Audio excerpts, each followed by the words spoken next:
Dear Kuya Melo, magandang araw po sa sayo. Ako po si Celine, 29 years old at kasalukuyang nagtatrabaho dito sa Pampanga bilang isang call center agent.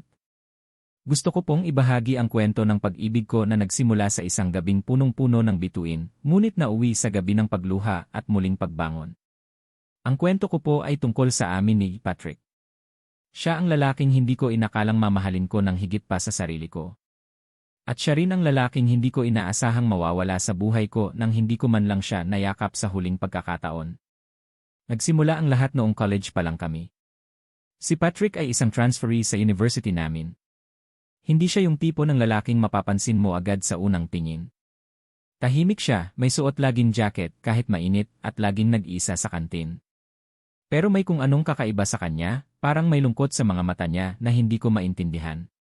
Ako naman, kabaliktaran niya.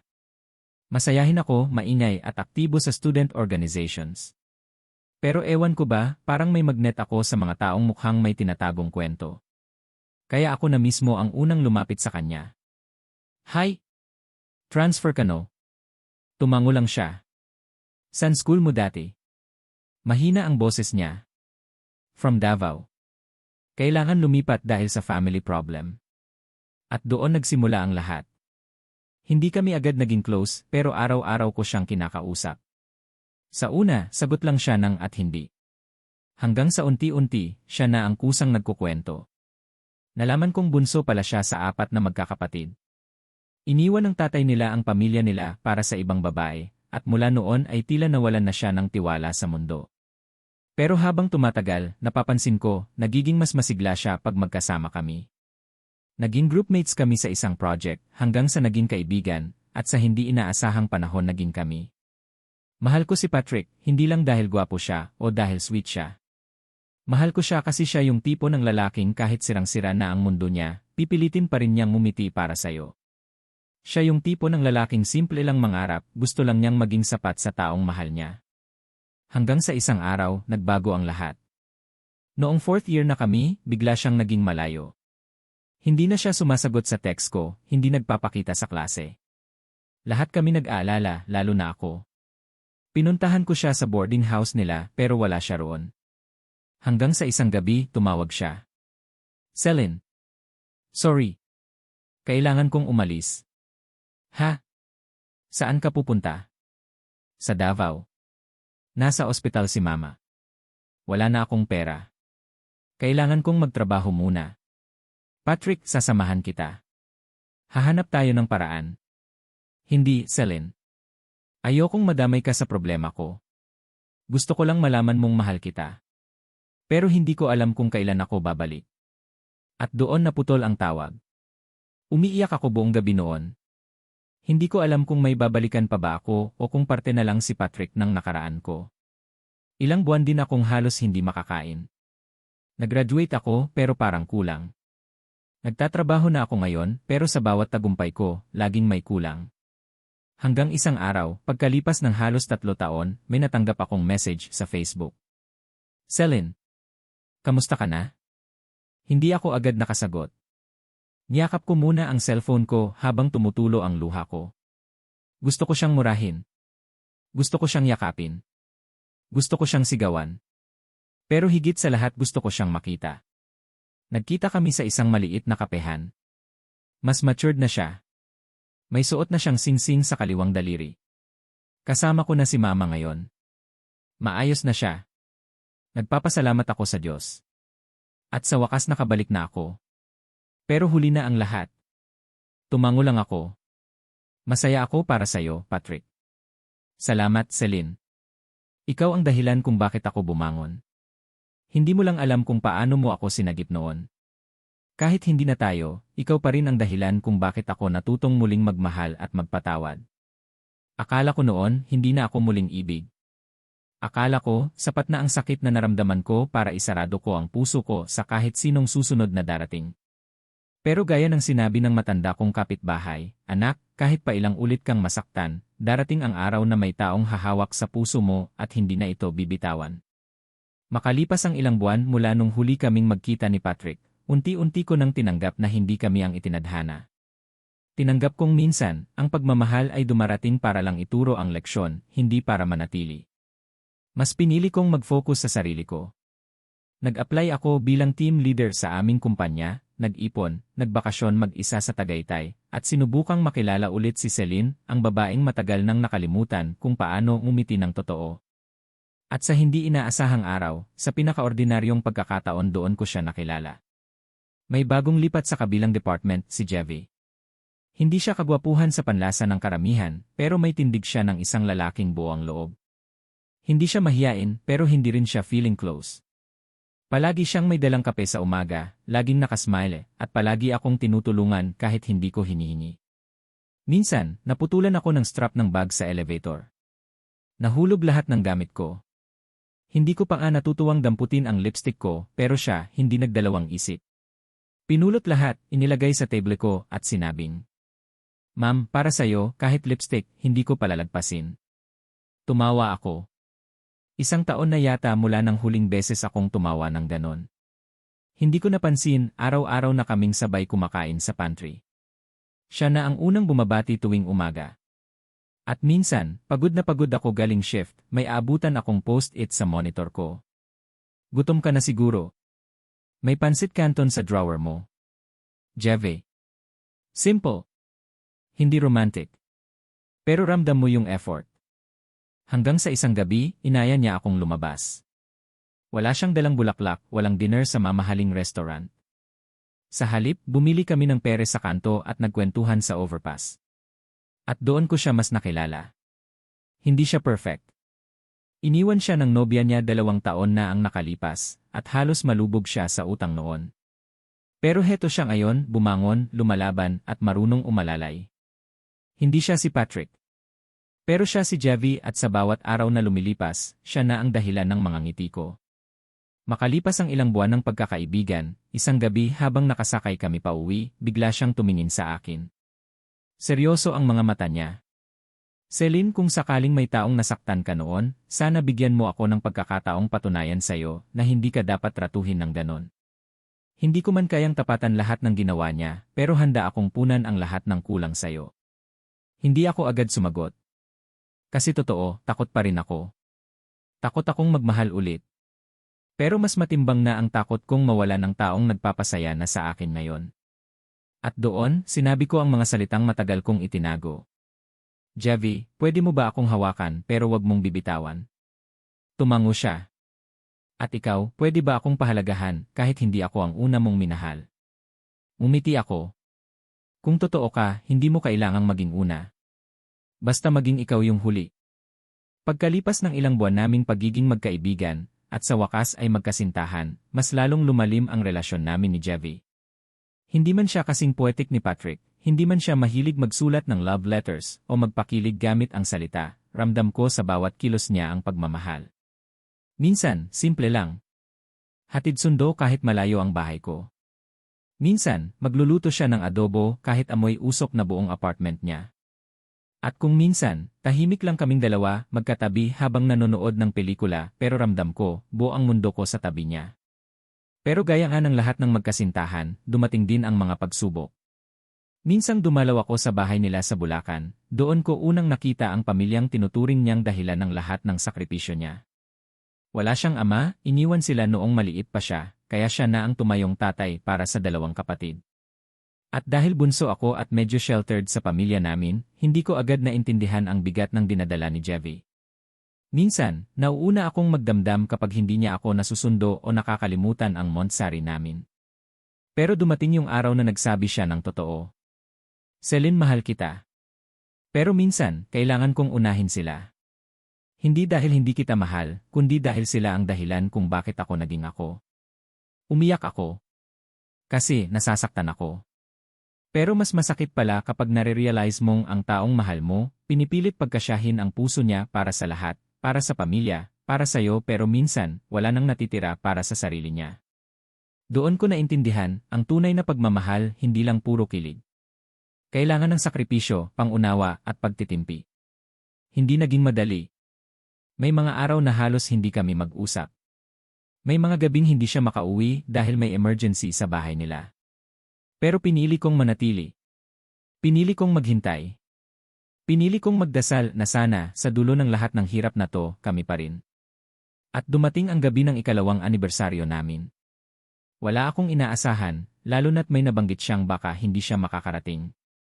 Pero laking gulat ko nang pag-uwi ko sa apartment, may mga ilaw na nakasabit sa terrace. May lamisang may 2 kandila, at simpleng spaghetti at fried chicken. At sa gitna ng lahat si Jevie. Suot ang paborito kong kulay, may hawak na maliit na kahon. Celine. Hindi ko alam kung paano, hindi ko alam kung kailan pero araw-araw kong ipinagdarasal na sana, ikaw na ang huli. Hindi ako perfect. Marami pa akong pagkukulang. Pero kung papayagan mo ako, gusto kong maging dahilan ng mga ngiti mo habang buhay. Wala na akong nasabi kundi ang salitang. Yes. Kuya Melo, ilang buwan mula nang mangyari yun at si Patrick ang unang lalaking minahal ko. Pero si Jevie siya ang lalaking pinili kong mahalin araw-araw habang buhay. 1 taon na kaming magkasintahan ni Jevie. Maayos ang trabaho, masaya ang pamilya, at tuloy-tuloy ang plano namin sa hinaharap. Pero kahit ganun pa katatag ang relasyon, darating at darating talaga ang panahon na susubukin kayo, hindi lang ng mundo, kundi pati ng mga sariling takot at multo ng nakaraan. Sa totoo lang, may mga pagkakataong nararamdaman kong parang hindi pa rin ako buo. Akala ko dati, kapag may bago ka ng mahal, automatic na burado na lahat ng sakit. Pero hindi pala. Minsan, dala mo pa rin ang mga tanong, ang trauma, at ang takot na baka iwan ka rin, tulad ng dati. At doon na nga nagsimulang pumasok ang lamat. Isang gabi, habang nag-uusap kami ni Jevie tungkol sa plano naming mag-invest sa bahay, bigla na lang akong natahimik. Hindi ko alam kung bakit, pero parang may bumigat sa dibdib ko. Okay ka lang, tanong niya. Hindi ko alam, sagot ko. May mali ba? Tumingin ako sa kanya, at sa dami ng gusto kong sabihin, ito lang ang lumabas. Paano kung iwan mo rin ako? Napakunot ang noo niya. Celine, saan nang galing yan? Hindi ko alam. Natatakot lang ako. Ang ganda na ng lahat. Parang hindi totoo. Tumahimik siya. Ilang minuto rin kaming walang imik. Hanggang sa hinawakan niya ang kamay ko. Hindi mo kailangang maging okay palagi. Kahit hindi mo sabihin, naiintindihan ko. Pero isang bagay lang ang sigurado, hindi kita iiwan. Kahit ilang beses mo pang tanungin, yan at yan pa rin ang sagot ko. At doon ako umiyak. Umiyak ako hindi dahil malungkot ako. Umiyak ako kasi sa wakas, may isang taong handang tanggapin pati ang mga basag na bahagi ko. Mula noon, mas naging bukas kami sa isa't isa. Hindi na kami natatakot magtanong, magtampo, o magsabi ng totoo. At sa mga maliliit na bagay, doon ko mas nakita ang lalim ng pagmamahal ni Jevie. Minsan, pagod na pagod ako sa trabaho. Tahimik lang ako buong araw. Pagka-uwi ko, may sticky note sa pinto ng apartment ko. Wala akong gamot sa pagod mo. Pero mayakap ako. At sa loob, nandoon siya. Nakangiti. May dalang pagkain. At higit sa lahat, may dalang katahimikan, hindi sa tenga, kundi sa puso ko. Ilang buwan ang lumipas, mas naging seryoso na ang usapan namin. Nag-uusap na kami tungkol sa kasal, sa future na gusto naming buuin. At isang gabi, habang nasa ilalim kami ng mga bituin sa rooftop ng building ng opisina, bigla siyang humugot ng maliit na kahon mula sa bulsa niya. Hindi siya lumuhod. Hindi rin niya ako tiningnan agad. Sa halip nagsalita siya. Celine, hindi kita kayang ipangako sa mundo. Pero kaya kitang ipaglaban sa araw-araw. Hindi ko kayang alisin lahat ng sakit sa nakaraan mo, pero handa akong sumama sa'yo sa paghilom. Kaya kung okay lang sa'yo, gusto ko lang itanong, pwede ba kitang makasama sa habang buhay? Hindi na ako umiyak. Umiti lang ako. Kasi sa pagkakataong ito, buwang puso ko. At alam kong kahit ano pa ang pagdaanan namin, hindi na ako maglalakad mag-isa. Pwede. Pwede na. Pwede na kitang mahalin habang buhay. Minsan, mapapaisip ako, kung hindi ba ako iniwan ni Patrick, makikilala ko ba si Jevie? Kung hindi ba ako nasaktan noon, mararamdaman ko ba ang ganitong kasaya ngayon? Pero alam nyo, ang pagmamahal, hindi palaging dumarating sa paraang gusto natin. Minsan, dumarating ito sa anyo ng sakripisyo. Minsan, sa anyo ng bigo. Pero darating at darating ang panahon na makikilala natin ang taong para talaga sa atin. At kapag dumating siya, alam mong hindi na ito bituin na mahirap abutin. Kasi siya na yung araw na araw-araw mong makakasama sa hirap at ginhawa. Simple lang ang gusto naming kasal ni Javi. Ayaw namin ng engrande, ayaw namin ng bongga. Ang importante lang, nandoon ang mga mahal namin sa buhay, at ang bawat salita ay totoo, hindi scripted, hindi pilit. Sa simbahan sa Bulacan ginanap ang aming kasal. Umaga pa lang, gising na ako, hindi dahil sa makeup o gown, kundi dahil sa kaba at saya na parehong gumugulo sa tiyan ko. Habang nilalagyan ako ng makeup, tumingin ako sa salamin. Hindi ko napigilang mapaluha. Hindi dahil sa lungkot kundi dahil sa wakas, nakita ko na sa sarili ko ang babaeng matagal kong inakalang nawala, masaya, buo, at handa na sa panibagong kabanata ng kanyang buhay.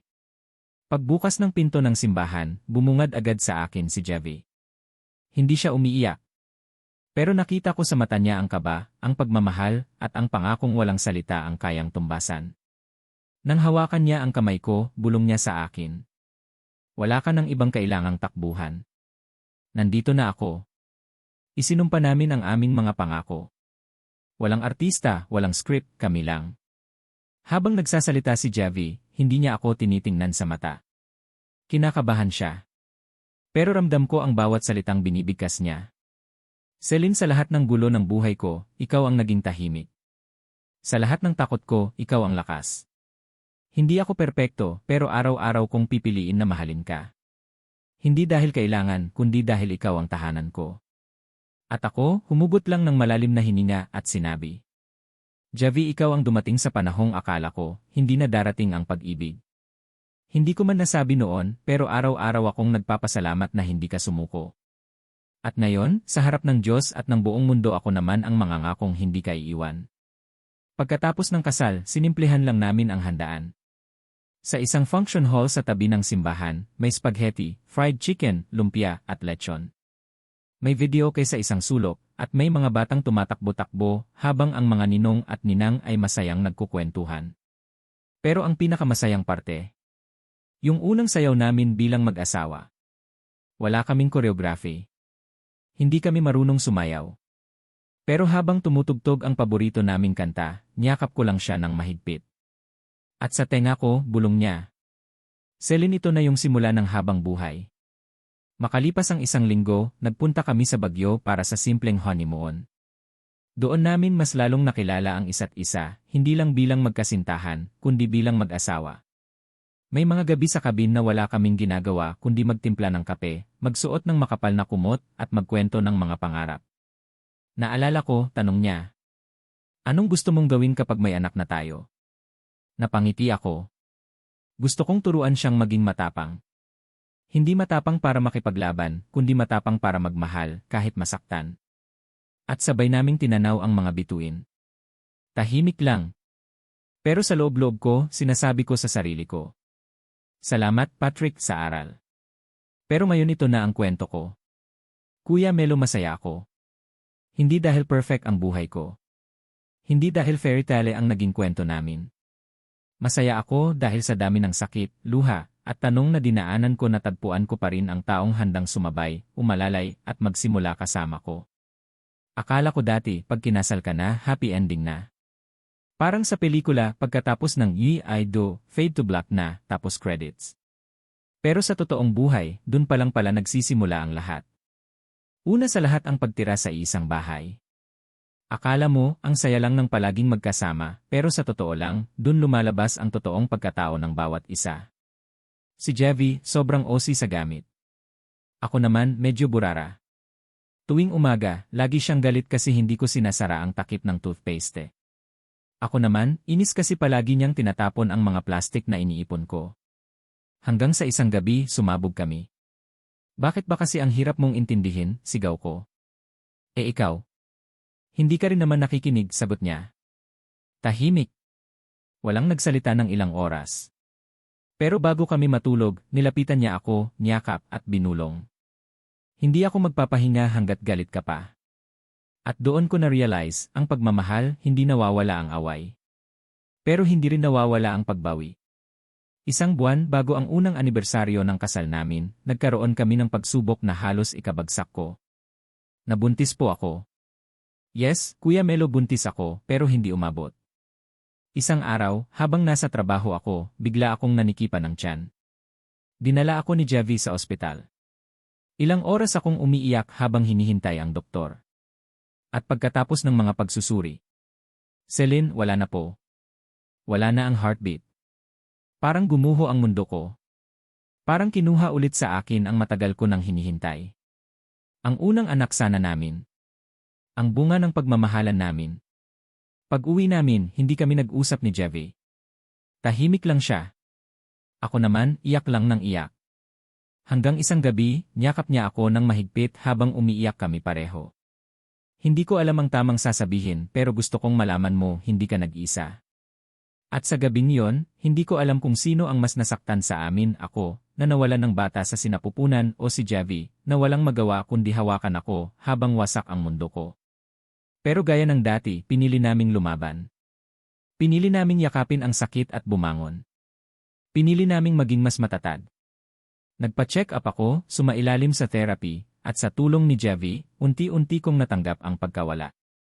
Nagbakasyon kami sa probinsya. Naglakad sa tabing dagat, nag-bonfire, at doon ko muling narinig mula sa kanya ang mga salitang bumuo sa puso kong muling nadurog. Hindi mo kailangan maging nanay para maging buo sa paningin ko. Ikaw palang sapat ka na. At doon ko ulit sinabi sa sarili ko. Yes. Ito ang lalaking ipinagdasal ko. Ngayong isang taon na kaming kasal, mas masasabi kong mas kilala na namin ang isa't isa. Mas kilala namin ang kahinaan, ang lakas, at ang mga limitasyon ng bawat isa. At habang isinusulat ko ito, nakaupo si Javi sa sofa, may hawak na gitara, sabay tanong. Gusto mong kantahan kita, love? Umiti ako. Wag na. Gusto ko lang dito ka lang. Gusto ko lang maramdaman na andito ka. At yun lang, minsan, hindi mo na kailangan ng bulaklak o mamahaling regalo. Minsan, sapat na yung presensya. Sapat na yung katahimikan na hindi nakakabingi, kundi nakakapanatag. Matapos ang matinding dagok na naranasan namin dahil sa pagkalaglag ng una naming anak, unti-unti kaming bumalik sa normal. Unti-unti naming muling binuo ang mga pangarap. Hindi naging madali. Marami kaming gabi ng katahimikan. May mga sandaling napupuno kami ng pangamba, lalo na ako. Paano kung hindi na tayo magkaanak? Paano kung paulit-ulit lang ang sakit? Paano kung hindi sapat ang pagmamahalan natin para punan ang kulang? Ngunit sa bawat tanong na yon, ang sagot ni Javi ay paulit-ulit lang din. Hindi kita pinakasalan dahil gusto kong maging tatay. Pinakasalan kita dahil gusto kitang makasama, anak man o wala. Nagsimula kaming magplano ng panibagong buhay. Naghanap kami ng bagong bahay, yung may maliit na garden. Gusto raw ni Javi ng espasyo kung saan pwede kaming magtanim ng gulay at bulaklak. Ako naman, gusto ko lang ng kusinang malaki kasi gusto kong matutong magbake. At doon kami nagsimula ulit. Isang simpleng bahay sa labas ng syudad, malayo sa dating buhay ko na puno ng ingay, pressure, at pagod. Mas naging tahimik ang mga gabi namin. Mas madalas na kaming magkape sa veranda habang pinapanood ang paglubog ng araw. Mas naging mababaw na ang mga saya namin, isang luto kung hindi sunog, isang tanim na namulaklak, isang araw na walang away. Hanggang isang araw, habang nililinis ko ang garden, bigla akong nahilo. Akala ko dahil lang sa init. Pero nung inulit pa kinabukasan, napansin na ni Javi. Love, may gusto akong itanong. Kailan ka huling nagkaregla? At ayun na nga. Positive. 2 guhit. Isang salitang matagal na naming hinintay, buntis. Hindi ako makapaniwala. Hindi ko alam kung matatakot ba ako o matutuwa. Niyakap ako ni Javi habang pareho kaming umiiyak at sabi niya. Ngayong may buhay sa loob mo mas lalo kitang ingatan. Pero totoo nga siguro, kapag may trauma ka, kahit anong saya, may halong takot. Tuwing nararamdaman kong wala siyang galaw sa tiyan ko, nagpapanik ako. Tuwing may kaunting sakit, kinukuha ko agad ang gamit para tumakbo sa ospital. Tuwing gabi, ginising ko si Javi para lang siguraduhin kung okay pa kami. At sa lahat ng gabi, hindi siya nagreklamo. Tinitiis niya ang puyat. Tinitiis niya ang stress. Lahat para sa amin. Hanggang sa dumating ang ika-negatibo 7 buwan ng pagbubuntis ko, doon na kami lalong naging emosyonal. Dahil yon ang buwan na nawala ang una naming baby noon. Ilang linggo kaming tahimik, pero may isang gabi, habang nilalagay niya ng cream ang tiyan ko, nagsalita siya. Love, gusto mo bang pangalanan natin siya ngayon pa lang? Napatingin ako sa kanya. Ngumiti siya. Para kahit anong mangyari, alam ng anak natin na mahal natin siya, kahit nasa tiyan pa lang. At doon namin siya pinangalanan. Sienna. Sabi ni Javi, ang ibig sabihin daw ng Sienna ay delicate yet strong. Katulad ng pag-ibig namin, marupok minsan, pero pinipili pa ring tumayo. Habang hinihintay ko ang 3 linggo ng 8 buwan ko. Wala pa si Sienna, pero araw-araw naming nararamdaman na parang andyan na siya. Bawat sipa niya, bawat ikot niya sa loob ng tiyan ko, parang sinasabi niya sa amin. Mama, Papa, andito lang ako. Lumalaban din ako. At sa tuwing nararamdaman ko yon, parang lahat ng sakit noon nagkaroon ng silbi. Dumating ang araw na pinakahihintay namin ni Javi. Ika-36 weeks pa lang noon, hindi pa eksaktong full term, pero nag-umpisa na akong makaramdam ng kakaibang kirot. Akala ko una, false labor lang, pero habang lumalalim ang gabi, parang mas lumalalim din ang bawat pag-igting ng tiyan ko. Hindi ko alam kung excited ako o natatakot. Basta ang sigurado ako, wala akong ibang gustong makasama kundi si Javi. Love, sa tingin ko ito na yon. Hindi siya nagdalawang isip. Sa loob ng 5 minuto, naka-empeke na lahat. Hinawakan niya ang kamay ko, at sabay naming nilisan ang bahay na ilang buwan na ring naging tahanan ng aming mga pangarap. Sa ospital, habang tinutusukan ako ng dextrose, habang sinusuri ng doktor ang bawat kilos ng baby sa tiyan ko, hindi ko maiwasang mapaluha. Iba pala talaga ang takot kapag may buhay kang pinanghahawakan sa loob ng sarili mong katawan. Sabi ni Javi habang pinupunasan ang pawis ko. Love, kahit anong mangyari, salamat ha. Salamat kasi binigyan mo ako ng ganitong klaseng pagmamahal. At bigla na lang akong napaiyak. Hindi dahil sa sakit, kundi dahil sa buong buhay ko, ngayon lang ako nakaramdam ng ganitong klaseng pagmamahal, yung tahimik pero buo. Yung hindi kailangan ng salita para masabing nandito lang ako. Pagkalipas ng ilang oras ng paghihintay at kirot, isang malakas na sigaw ang bumasag sa katahimikan ng delivery room. Si Sienna. Ang munting bituin na ilang buwan naming pinangarap. Congratulations, it's a healthy baby girl, sabi ng doktor. Pinayakap agad siya sa akin, kulubot, umiiyak, maliit, pero sa puso kong puno ng galos, naramdaman kong tuluyang bumukas ang bagong yugto ng buhay ko. Si Javi, hindi mapigil ang luha habang tinitingnan ang anak namin. Hello, Sienna, bulong niya. Anak, andito si Papa. Akala ko, pagkatapos ko siyang iluwal, tapos na ang mahirap na parte. Pero hindi pala. Sabi nila, iba ang postpartum. Totoo. May mga gabi akong umiiyak kahit wala namang dahilan. May mga araw akong nahihirapan bumangon. May mga oras na nagdududa ako kung sapat ba akong ina. Pero sa bawat ganoong sandali, naroon si Javi. Hindi lang bilang asawa, kundi bilang kaagapay. Siya ang nagpapainit ng gatas. Siya ang bumubuhat kay Sienna kapag napupuyat ako. Siya ang naglalaban ng lampin, ang bumibili ng diaper kahit madaling araw. May isang gabi, habang nagpapadede ako kay Sienna at umiiyak na naman ako, tinanong ko si Javi. Love, di ba dapat masaya ako? Bakit parang nahihirapan akong ngumiti? Hinalikan niya ang noo ko at sinabing, masaya ka. Pagod ka lang. At normal lang yan. Hindi ka mahina, Celine. Isa kang ina. At yan ang pinakamatapang sa lahat. Ngayon, 1 buwan na si Sienna. Marunong na siyang tumitig. Marunong na siyang ngumiti. At sa bawat ngiti niyang yon, para akong binibigyan ng pag-asa ulit. Naiisip ko, kung nagpadala ako sa takot noon kung pinili kong talikuran ang sarili ko, dahil sa isang pagkabigo, baka hindi ko mararanasan ang saya ng simpleng pagtitig ng isang sanggol na ikaw ang mundo niya. At habang natutulog si Sienna ngayon sa dibdib ko, habang si Javi ay nagluluto sa kusina ng paborito kong sinigang, naiisip ko. Ito na marahil ang ibig sabihin ng hanggang sa dulo. Hindi perpekto. Hindi laging masaya. Pero totoo. Kuya Melo, sa wakas ng liham kong ito, gusto kong sabihin sa lahat ng mga nakikinig. Kung iniwan ka man, nasaktan, nabigo, niloko, o iniwasan. Hindi iyon ang dulo ng kwento mo. Kahit gaano kasakit, may dahilan ang lahat. Minsan, kailangan mong maligaw para makita mo kung sino talaga ang handang sumabay sa'yo, kahit mahirap ang daan. Ako po si Celine Javier, isang babaeng sinaktan, iniwan, pero muling tinaya ang puso sa pagmamahal. At ngayon, masaya, buo, at kontento. At kung may tanong kayo kung hanggang kailan ang bituin ang sagot ko. Hanggang sa piliin niyong sabay ninyong pagmasdan ang langit. Maraming salamat, Kuya Melo. At maraming salamat sa lahat ng naging saksi ng kwento ko. Hanggang sa muli. Celine Javier, na may pusong payapa at punong-puno ng pagmamahal.